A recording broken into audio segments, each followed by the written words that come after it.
Magandang umaga mga idol. Nandito po tayo ngayon sa Barangay Buso-Buso. At ngayong umaga ay update ko kayo sa ating Bulkang Taal.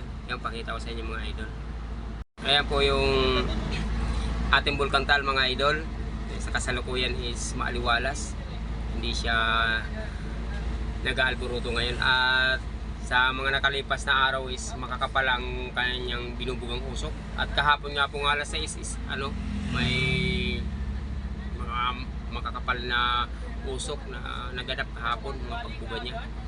At sa ngayong umaga, wala siyang usok, maliwalas.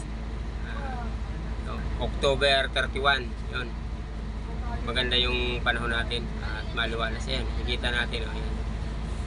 Nandito tayo mismo sa Barangay Buso-Buso. Malapit lang po tayo sa Bulkang Taal.